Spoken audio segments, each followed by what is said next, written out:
Giuseppe, allora a questo punto parliamo sì di Paolo Dybala. Erano anni spettacolari quelli che lo vedevano passare dal Palermo alla Juventus tra grandi speranze, 7 anni vissuti tra alti e bassi, sì, ma che alti. È stato addirittura paragonato a Messi in qualche frangente della sua carriera. Oggi, strano ma vero, sembrerebbe ritrovarsi senza una squadra quando è ormai il mese di luglio. Che insomma, cosa aggiungere a quella che è la parabola dell'Argentina? Guarda, io quello che ti posso dire è che ehm, sotto la gestione nostra, cioè, per nostra intendo di Paolo Triulzi, il giocatore era sicuramente tra i 5 al mondo. In quel momento, dopo il primo anno di Juve, c'era un fortissimo interesse del Barcellona. Adesso sembra veramente un mistero questa situazione, però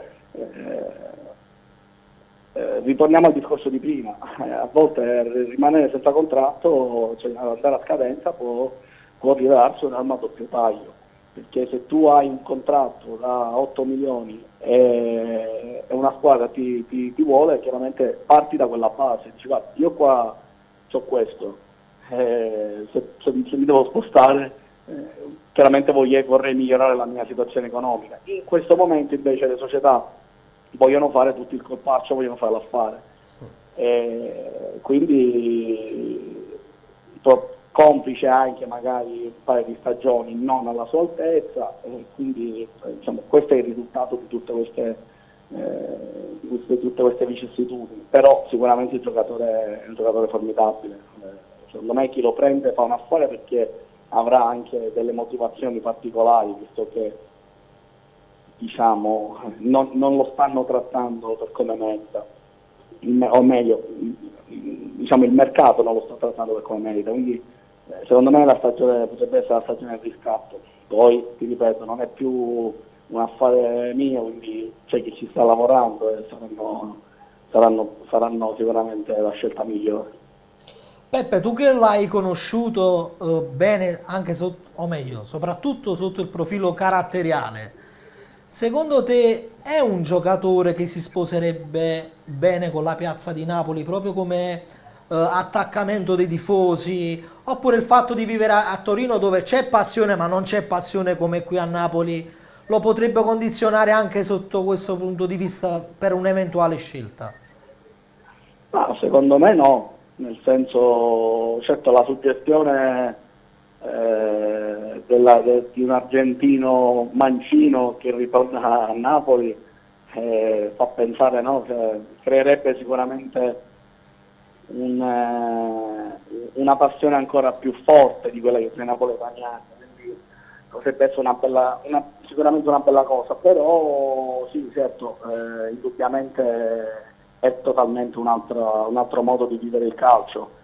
A Torino puoi andare tranquillamente in giro per strada e passeggiare, mentre a Napoli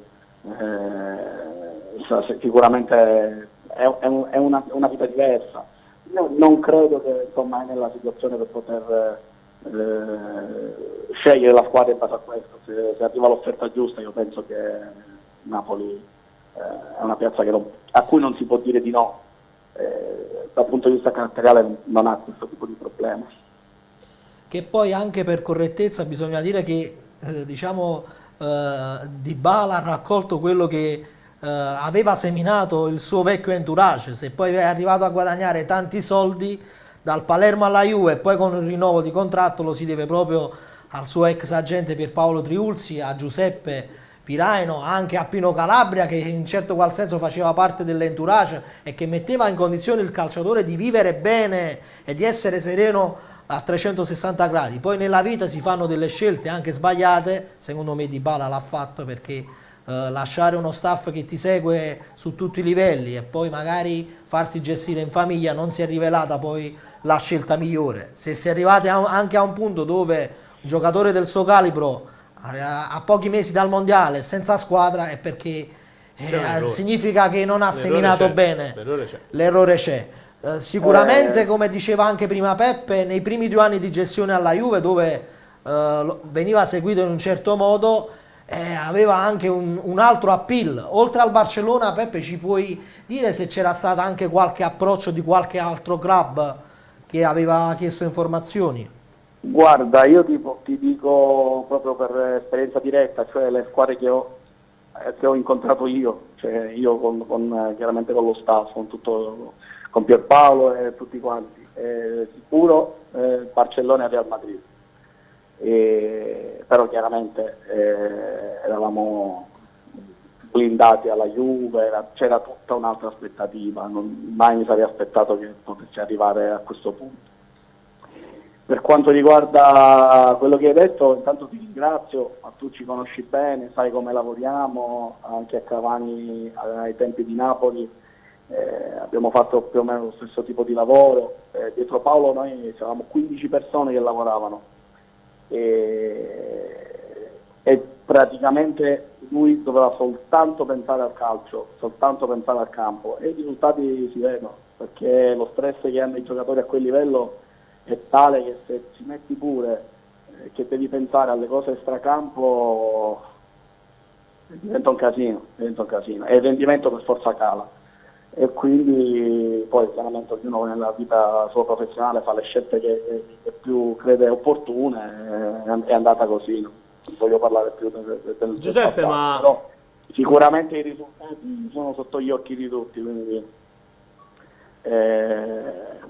vediamo ora che succede, insomma. una curiosità mia, Giuseppe, scusami, per quanto riguarda il suo periodo palermitano, all'epoca si era parlato anche di un suo approdo al Napoli prima che andasse alla Juventus?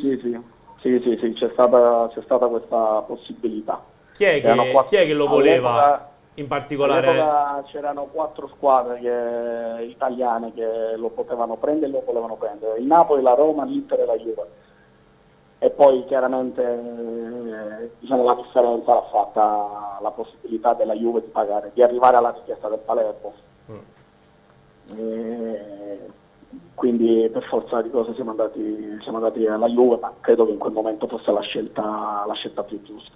E lui dell'ipotesi partenopea, visto che se n'era parlato, cosa diceva? Perché è vero che adesso ha passato 7 anni in bianconero, è ok, però ecco, per un argentino Napoli è sempre Napoli, quindi ti chiedo se all'epoca se n'era parlato, insomma se ti aveva detto che evidentemente gli avrebbe fatto anche piacere un giorno giocare in una piazza come quella partenopea. Beh, indubbiamente sì, ma Napoli è un pezzo di Argentina in Italia, sarebbe stato fantastico, però sai che le dinamiche di mercato comunque ti portano a scegliere anche in base a tante altre cose, quindi, però sì, la suggestione c'era e anche il desiderio di farla, di venire a giocare nella squadra dove ha giocato Diego Maradona, per un argentino puoi capire che sensazione poteva essere.